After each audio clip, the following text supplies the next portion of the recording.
Hey guys, welcome to another episode of Modern Church Leader. Excited to talk to our guest today who's coming to our conference, going to be a speaker and lead a great workshop. But you get a little preview today. So Mel, welcome to the show. Hey, thanks, man. Great to be here. Honored. Yeah, looking forward to the conference. Where are you coming to us from? I get to visit my beautiful bride, my cozy home here in Orange County, kind of inland from Laguna Beach, at least once a week, literally flying in from Miami and Orlando and heading out in less than 24 hours to Shanghai. So I get to tag it in here. But Just running around. Yeah, and actually, I don't often get to talk. Go ahead. Oh, 102 degrees, man. Can you believe that? So I'm in San Diego. I don't often get guests from the West Coast. So I live in San Diego and it's blazing. It's like 100 and something here. Wow. It's crazy. I don't know what's going on. My kids are in middle school now and two of them are trying out for the golf team. And so this week was their first golf practices. And they canceled golf practice because it was too hot. Yeah. I'm like, what's going on? I grew up in Vegas. We practiced in full football pads in 110. We didn't cancel practice. Yeah, we're pretty wimpy here. We pay a premium for God's thermostat to be set right at about 72 to 80.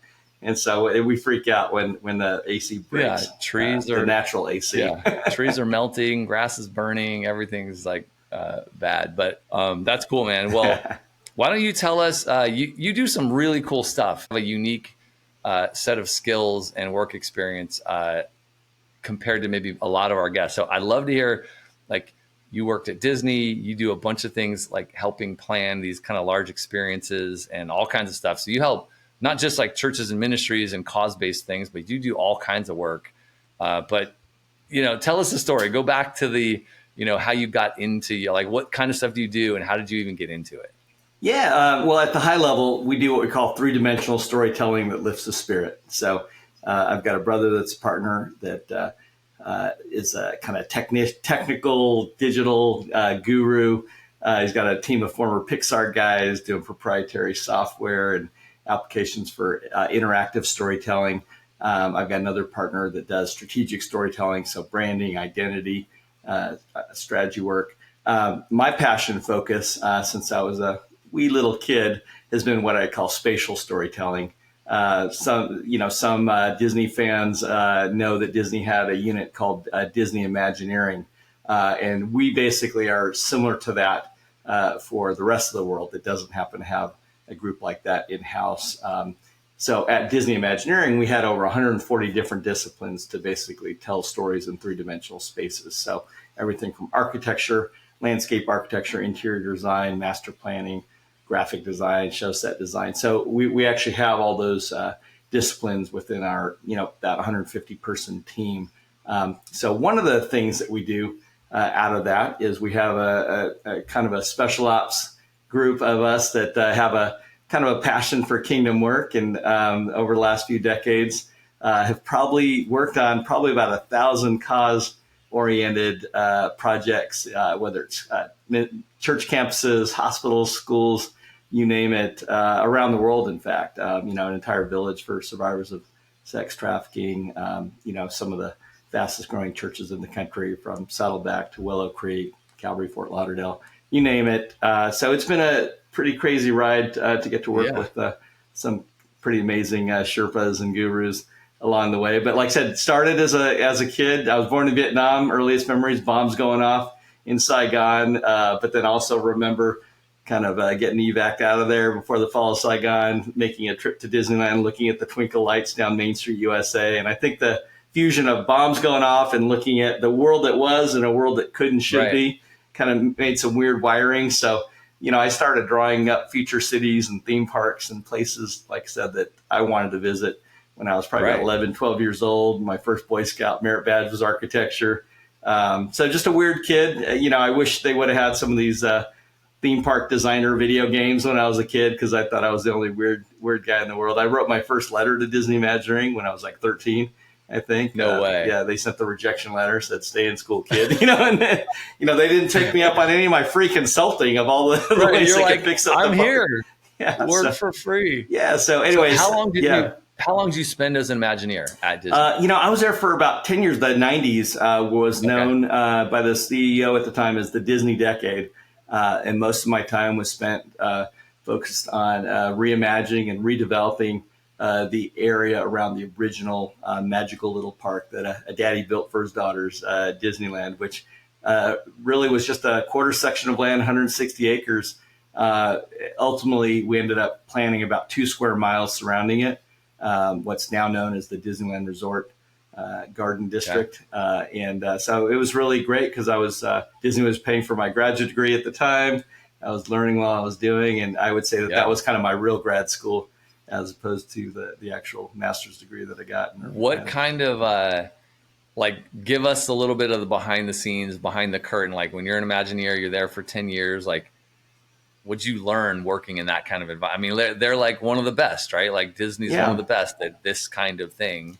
Well, you kind of really learn that, man, people are willing to pay a premium, and it begs the question, what are they willing to pay that premium for? If they're willing to save up, deal with planes, trains, and automobiles, Right. all this hassle of travel and then to get to your front door and shell out, at least 100 plus each just to step across the turnstile and threshold to enter into this space. What is that? Ultimately what I learned was really the secret, is story. We've just come to believe that story is fundamental to the human condition. It's one of the things that God uses to kind of differentiate us from, other creatures, and without a sense of who we are, who I am over space and time, you kind of are schizophrenic, and you just don't have that significance. And sometimes we tell ourselves bad stories about ourselves, right? And that's out of trauma and damage. But at the end of the day, story really has the power to form who we are and transform who we can become. And again, the power of spatial storytelling, of understanding the character, setting, and plot. It's a fundamentally different way of approaching placemaking, whether it's the scale of a home, a hospitality experience, a campus, a city, even a region. It's just a different approach than normal especially modern minimalist design, which is based on this kind of religious mantra almost called form follows function, that idea of minimalist utilitarianism. My graduate thesis was on there that, hey, I think we forgot something along the way. Throughout history, form has followed fiction. Spaces did tell stories. And that's kind of, I think, a skill that we learned at Disney was that, man, if you have the story right, that can inform thousands of design decisions across multiple disciplines. And 1 + 1 = 3 over and over again. And it really creates compelling destinations that, again, are just different than the average strip mall in the United States of Generica that we all drive by and go to, to hit that Walmart. Yeah. I was just driving by the Home Depot, so exactly. very familiar with that. Yep. The Mall of Generica. Yeah, right. Yeah. So you were there. I mean, I don't know. I have so many questions about the behind the scenes. You walk into Disney, and we did Florida. So we did last summer, maybe it was the summer before. We kind of hit all the parks there. So I get you when it's you're traveling, you're on planes and you're in Ubers and you got all your luggage and you got the hotel and it's a whole thing. And it's not cheap to go do that. Even if you do it as cost effective as possible, right? Absolutely. Making that whole thing happen is not a cheap adventure. But you're right. It's packed. You go there and there's thousands and thousands of people running around doing these things. How does is the story when you go into a Disney theme park, you have these different lands? Is that kind of like you think through that stuff from the beginning? They just go okay, we're gonna have this big old theme park if we're building a new one, and they just think through the different areas of the park and what's gonna be interesting to people. Yeah. And I think back to the roots of the industry. I mean, it was a little more simple than that, right? Like I said, I like to point out to especially millennials that there was actually, in fact, a historical dude named Walt Disney. It's not just a corporate entity. And in a lot of ways, the original, what we call castle parks, the Disneyland and the Magic Kingdom, I mean, really were this authentic kind of synopsis of Walt Disney's kind of, this mid-century guy born at the turn of the century, that had both this kind of roots in this optimism, looking through the rose-colored lens of nostalgia, editing out all the stuff he didn't know about, injustice and, whatever, but just seeing those roots of what a small town community that supported each other could look, taste, and feel like. You're basically ushered into his childhood. Again, through that editing of a Hollywood art director and an artist. Right. So it's much like an impressionist painter. You're not just asking him to paint do an Instagram photo of what he saw in reality. You're asking for his interpretation. And that's what Main Street, USA is, this quintessential memory, right? And then you enter into this central hub area where you're totally empowered to then step into almost the major kind of narrative, televisual, filmic genres. At least of the day. So, I mean, in the 1950s, the Westerns were kind of a big deal. The idea of a new West was really what the whole suburban push was about.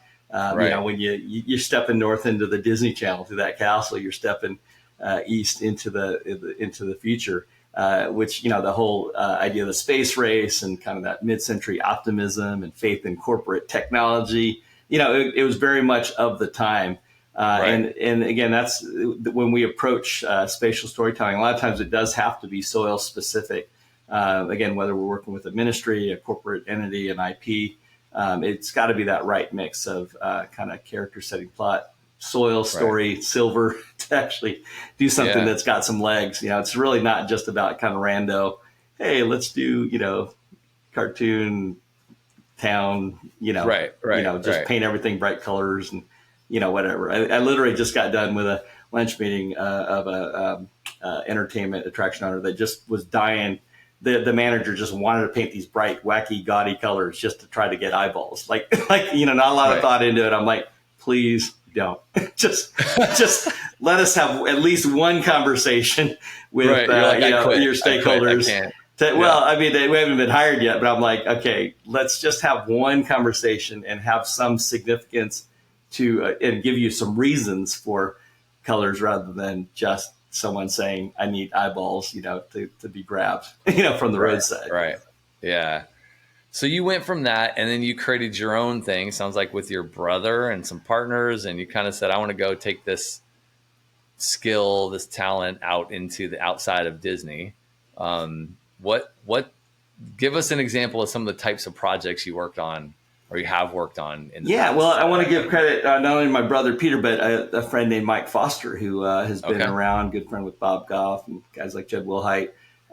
He really had this passion for helping the church tell a better story, frankly. Coming out of the 80s, 90s, the church and televangelists and, just didn't have a great reputation. There was a big disconnect between what especially Americans thought of the church or the mega church versus what they thought about Jesus. Even people were down with the grace and truth and compassion of Jesus, but they just saw a lot of hypocrisy and whatever with the church. And so the part of that original holy discontent was, man, we've learned some skills along the way from the tech industry, from the film industry, from Disney Imagineering that we thought could be applied to churches in the kingdom. And again, really, initially, it was a pretty hard push to just help lift the church out of this pit we thought of just kind of just generic, kind of cut and paste, let's just try not to. I mean, back then, the radical thing to do at Willow Creek was let's not try to offend anybody by, putting up any crosses and making let's try to make our buildings just look neutral. And if anything, let's make them look like a community college or the campus term or whatever. So let's just not offend, almost like hide the fact that we're Christians or that it's a religious structure and paint everything black. And, that was kind of the punk rock approach back then. And we said, well, there's a blank sheet of paper. That's fine. But there's also the opportunity to paint on that canvas and then, again, tell a better story with a little more intentionality.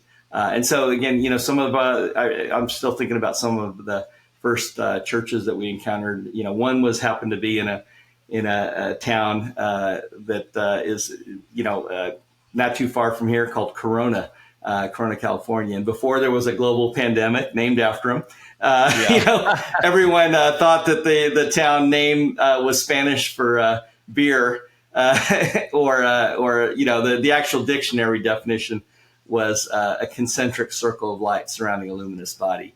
So we ended up, kind of playing up that idea of a circle of light, digging into the roots of kind of sacred space, especially in kind of pre-modern eras where, quite often the third place, the gathering place of cities and communities happened to be at the foot of the cross, at the foot of a cross-shaped basilica or a cathedral. And that great outdoor room was that piazza that was the best restaurants, the best cafes. It was more expensive to live closer to that central gathering place than further away. That was also where the town well was, the source of living water. So in that particular case, we came up with this idea of sort of this postmodern piazza that also was kind of a lifelong learning village where you could have everything from preschool to PhD. There's housing developed on site that we planned out that was done as kind of condos, and so it really is kind of this unique taste of what if we're serious about praying for your will being done on earth as it is in heaven. That's one way to think of it. You're actually almost creating this human ecology that almost restores that broken connection between us and the creator and creation, that vertical connection, as well as the potential to restore connections horizontally, right? How easy is it in suburbia to have a next door neighbor that you never talk to, right? You just see each other pulling out of the driveway, but that's totally different than even when you're in a place like Disney or in a piazza like this, where you actually are rubbing shoulders with so many different demographics, people that have completely different faith backgrounds, cultural backgrounds, ethnic backgrounds. And everyone's getting along great because literally everyone is there basically to share in this process of forming these magical memories basically between them and their kids quite often that really kind of stand the test of time. And, there's no price tag, no barcode, but that's really the product that Disney's creating are those memories. And they've learned that they can keep charging more and more. People still come, Yeah, I know. No doubt. So you were sharing about that one. What other kind of projects have you helped like churches specifically with? Like, do you do like whole new builds of things with them and think about like the building, or are you thinking about like the whole community around it when they're building something bigger, or like, I don't know, help me understand. Well, so again, it's a three-dimensional storytelling. So a church may come across us and say, hey, we just need help with our brand, for example. They might need a new name, a new logo, a new a digital front porch, a new website, right? That's the first step of storytelling, right? Is an introduction and a name. And quite often, we've helped, folks get out of whatever denominational or box or preconception people, had them, whether that's just a visual update, whether it's a completely new name, that's quite often a starting point, right? Sometimes it's like, hey, look, we've got a environment, a facility, campus, or we don't. We need help figuring out how we can express that story in whether it's a temporary setup like a school. We have loved working with church planners, work with Elevation Church, Steve Furtick, when they got in their first Kmart building, and we're able to kind of take whatever visual identity they had created in like an event space, translate that into their first physical environments, even if it's just a renovation of an existing space. And then, of course, ultimately, in many cases, we're able to either create a new structure from scratch in terms of full architecture, engineering, interior design, or even an entire site from master planning. Almost, in America, it's kind of weird to exist as a church. You almost need permission to exist. There's no such thing typically as a church zone. So you have to instead of being sited on the highest hill and the most prominent location like you were historically in Europe, you have to almost beg for the forgiveness to exist. So that's where, as an urban planner, I've been able to master plan over 1,000 sites successfully with conditional use permits and basically make the argument that, hey, we actually can be an asset, not an eyesore, and not a black hole in the community, not paying sales tax, not generating sales tax, not paying property tax. And one of the ways that we've been busy with that in some cases is just identifying that the traditional suburban American church solution of having a building and a parking lot sit pretty much empty 6.5 days a week may not be considered the best stewardship, by either serious disciples of Christ or even their civic leaders or neighbors, because you're literally just creating this heat sink asphalt parking lot. And, for years it was like, oh, I've got a solution. Let's plug in a school into the Sunday school or daycare, or get some guys to use the gym and you create a multi-useless gymatorium kind of thing.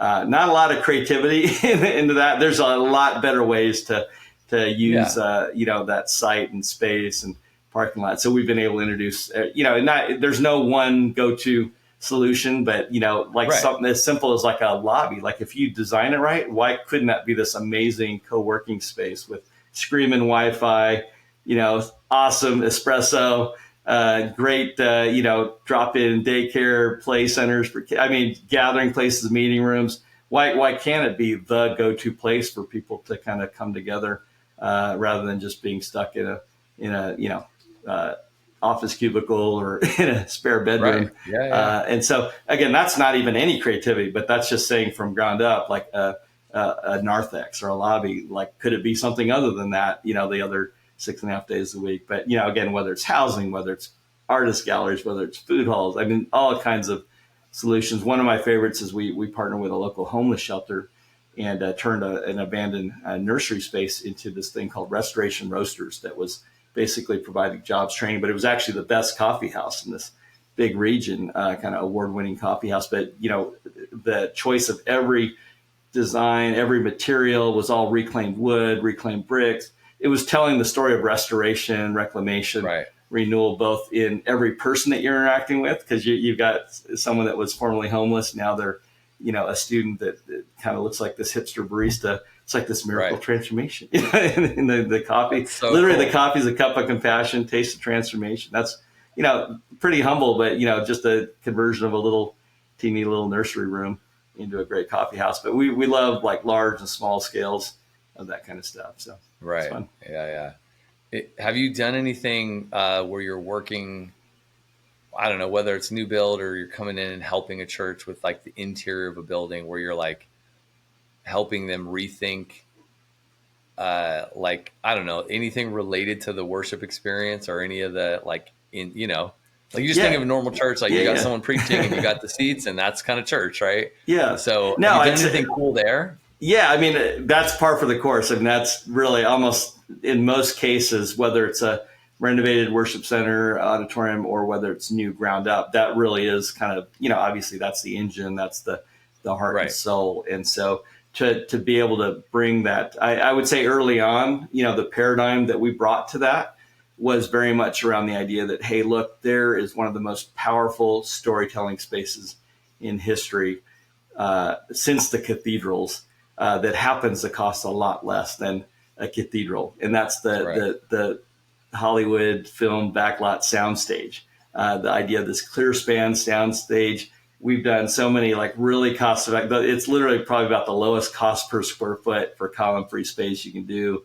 But we've been able to create these kind of soundstage spaces where, blessed are the flexible, we will not break. You can tell whatever story, tell a different story week in, week out.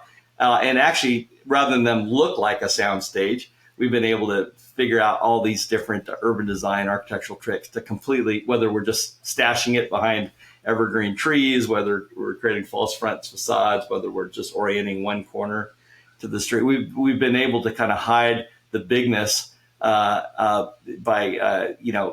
ushering people through a portal or creating a different type of feel. But then once you get inside, you have really this flexible space that we've got, God's gifts of technology and media to really dress the set however we want, change it out multiple times a year. So we're big into flexibility. That's something that's probably a consistent value over time. We're also big into stewardship. Because we recognize that tension that, especially when people hear that there's some background with Disney, they're like, what do you do, some Mickey Mouse shaped church? Or, we don't have Disney's budget to do whatever. It's really quite often it's not about spending a dime extra than they would have spent designing kind of the church next door. It really is just how you allocate those funds. Like what's the stuff that really makes an impact that, again, makes you a better storyteller That's what do you help churches think about related to this stuff? Because it strikes me as like most churches maybe building a new building and doing so, they're like looking at the next church, like they're looking at the next kind of cool church for inspiration versus trying to like think about like rethink their space or do something unique for who they are.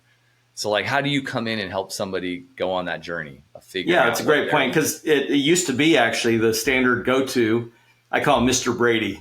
Every town had a Mr. Brady church architect. That's a deep cut, man. You got to see the Brady Bunch movie. But it's the guy that just did his home church. Learned on his home project, and then he just becomes a trusted church architect. So he kind of rubber stamps the same ideas he had 20 years ago. Our main thing is really trying to not look like the church next door, be authentic, figure out your own story, and tell that. And again, we certainly have a bag of tricks / toolbox of what we think are pretty cost-effective, flexible storytelling techniques in terms of the way we use architecture and interior design, graphics, technology to convey that story. That frankly, architecture, in terms of architectural structural engineering and roof forms, is probably the least cost-effective way of conveying stories. I mean, we've had a lot of celebrity architects, have their first church commission, and they think, oh, I'm going to do this thing, in the form of praying hands or a nun's hat or, whatever crazy, ideas. And there's just a lot more effective ways of telling flexible, authentic stories than the roof line of the building, like a lot of guys tried to do in the 60s and 70s. And so again, same thing. A lot of people are still, trying to achieve stuff that was state of the art when you're doing stained glass windows in medieval cathedrals. That was state of the art audio, video, lighting technology. Well, guess what? There's other ways to spend that money that give you some other more flexible storytelling tools than I could get a LED wall for same price or a lot lower than a stained glass window, for example. That's kind of a crude example, but very cool, man. So you're headed off to Shanghai. We got what's the project out there? Well, I can't fully disclose it on air, but we're happen to be working. Keep it on the DL. That's okay. We happen to be working with a lot of the top gaming publishers in the company. Very cool. And there's a number of projects that are bringing these. Gaming generates more, and I'm talking about video gaming, not casino gambling. Oh yeah, video I got gaming. 3 boys. Yeah, I got 3 boys. They play plenty of video games. So, exactly, and it not just it. takes up the time, but it actually generates more revenue than both the film and the music industry combined. So we happen to be at the cusp of bringing. Our team was deeply involved with Super Nintendo World for Universal. From the blue sky phase to the architecture to some of the building, but again, the future of being able to step into those types of interactive stories, i.e. Games, to actually do more than just be entertained, but to actually live in some of these environments is kind of crazy. So if you go on YouTube, Google it, Saudi Arabia, you'll see Mark Hamill doing a little announcement about the first gaming district outside of Riyadh in Saudi Arabia. So some fun stuff. My kids would be pumped to go do something like that. They've found, I don't remember exactly where it was, if it was like Japan or wherever, but it's like a hotel that's like all Transformer themed out or whatever. And it's tied to the theme park or something like that. They're like, Dad, we want to go there. They've just started to roll out some of the announcements of some of the stuff that is going on just in the Kingdom of Saudi Arabia. But the Dragon Ball Z theme park, I think, is announced. It's kind of crazy what's going to be coming. So, well, man, thanks for coming on the show. We're excited to have you at the conference. Yeah, can't wait, man.